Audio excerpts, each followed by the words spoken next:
OnEBoard's Tech Topic, episode 68. We have 3 tips in 10 minutes. I'm Peggy, and I'm with my colleagues here, Bob and Nina.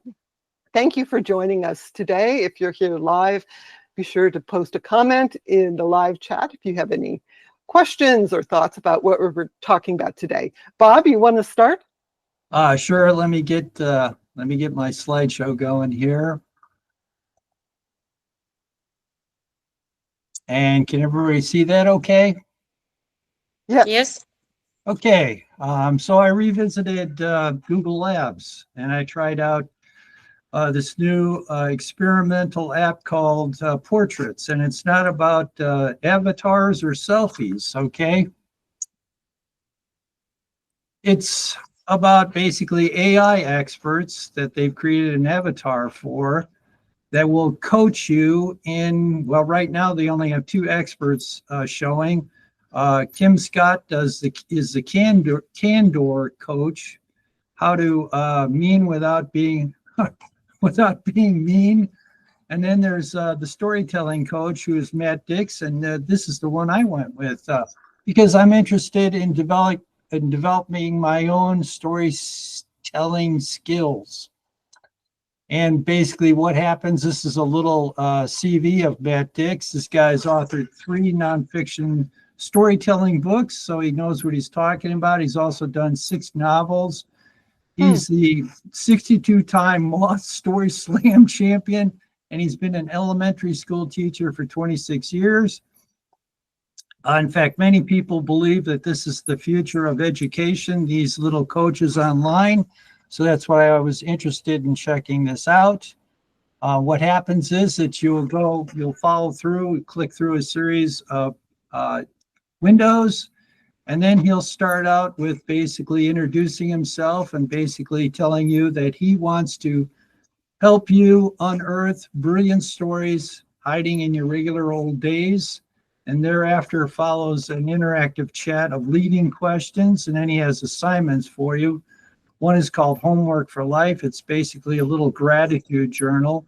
And then Crash and Burn is basically a 15-minute sit down and write whatever comes to your mind. But behind all those things is discovering 5-second moments, which are nothing more than reflecting on the commonest moments of living that are really overlooked and underappreciated, that are beautiful, powerful, and fulfilling. And those are the central core of your stories.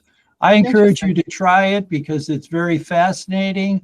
And the AI works flawlessly. In fact, it helped me do a little blurb for my one social media post. So again, try it out, folks. Thank you.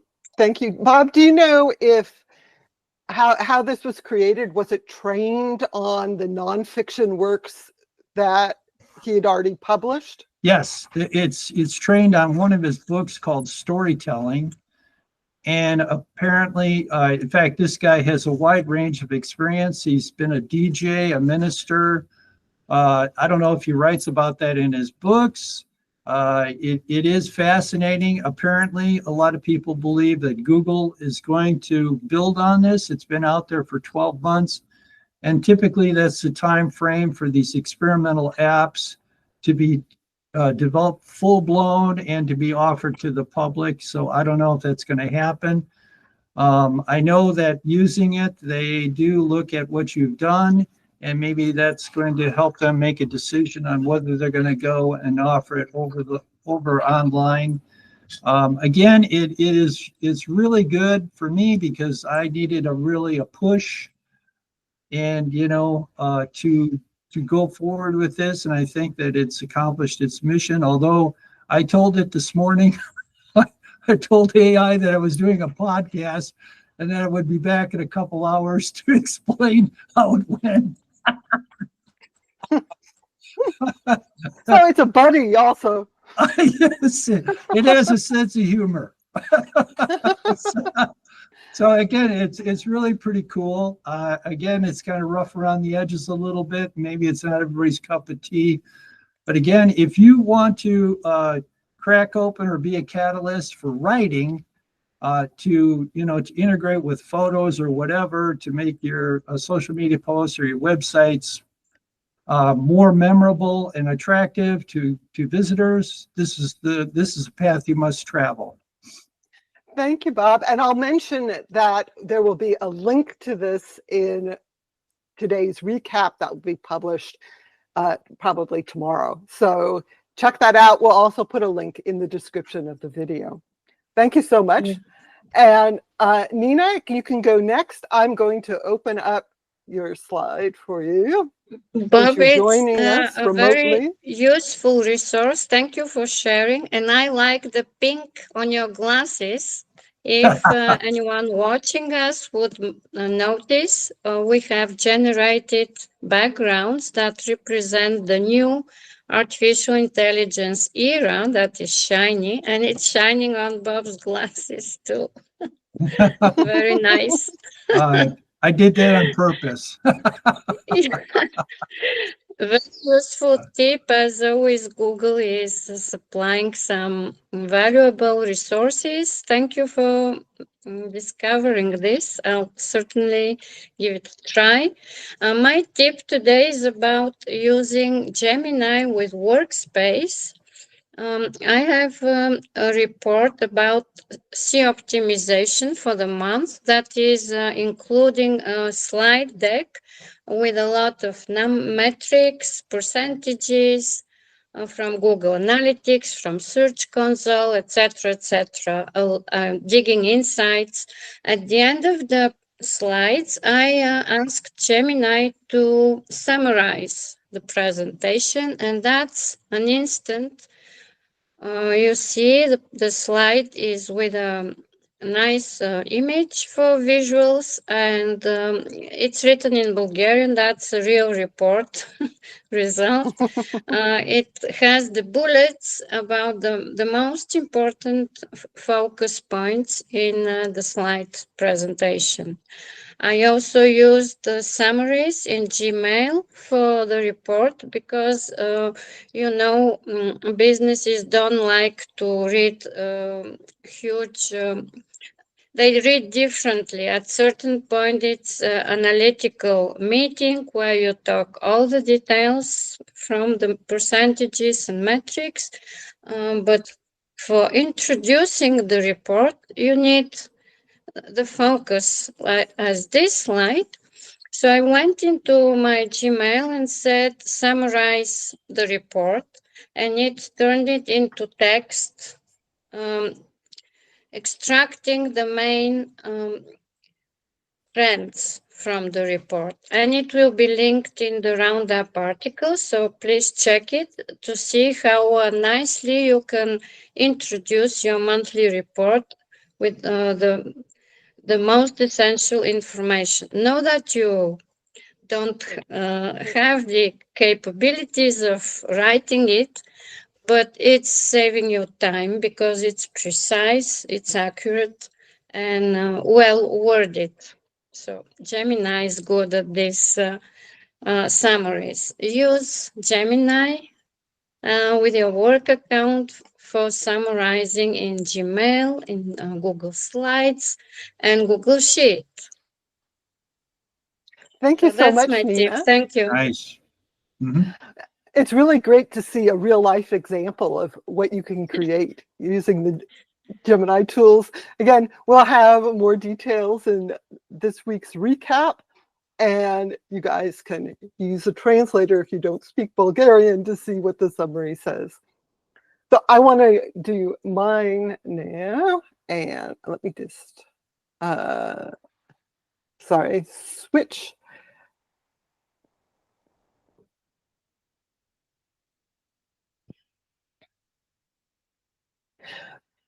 So today, like Bob, I'm going to talk about a new experimental tool from Google.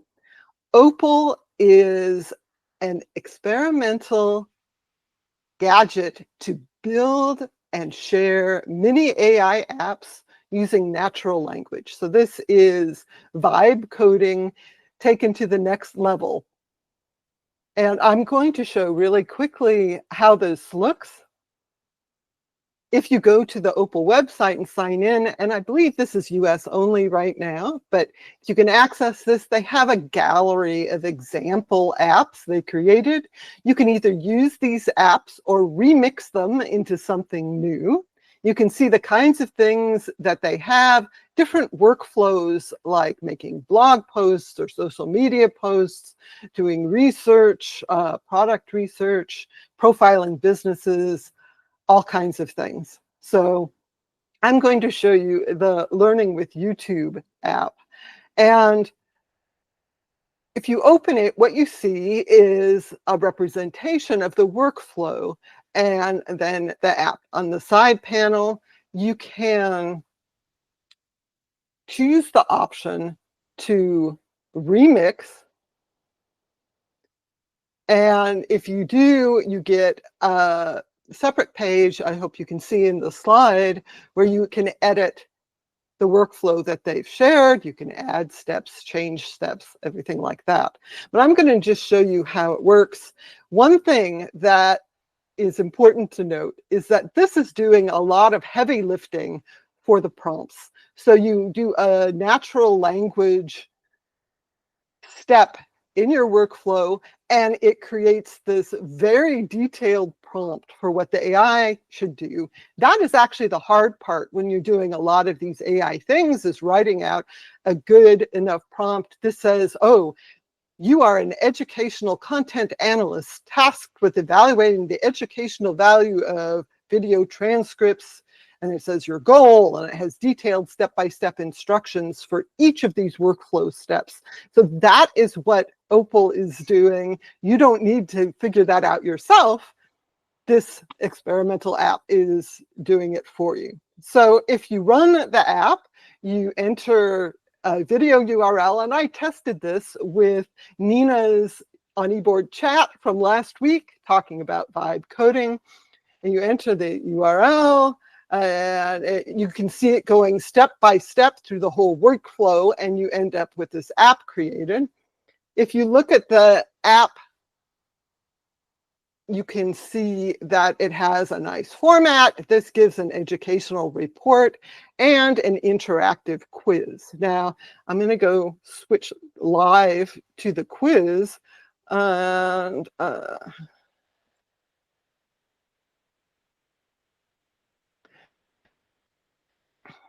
so one of the things that's interesting is that this has a watch the original video button. It actually does not work for me. So sometimes the coding isn't quite right. I can hover over the button and see that the link is there. For some reason, it's just not clicking. There's no way to easily fix this because you're not actually seeing any of the code. I assume you'd have to go back into the prompts and fix it somewhere there. That's the downside of vibe coding. If it doesn't work as expected, you can't really easily fix it. But this is pretty nice looking, and you can go through and take a quiz based on Nina's presentation from last week. Again, I'll link this from the recap for this week. So for example, I know the answer to the first question, what's the focus of what Nina discussed? And then you can pick the answer. So you can test your knowledge on last week's OnEBoard chat. Sometimes you can do it wrong. If you get it wrong, it shows in red, and it shows the correct answer in green. So my tip for this week is to try Opal. This looks like it could be really useful.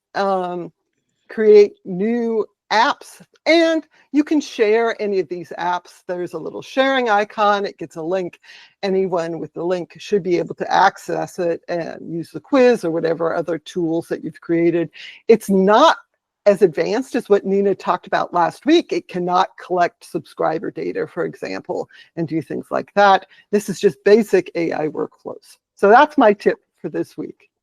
Great, great. This is super nice for very focused tasks, for completing tasks that you know exactly what you want to achieve. So my tip last week was about the whole workspace. That's why, but this is much more dynamic. So thank you so much.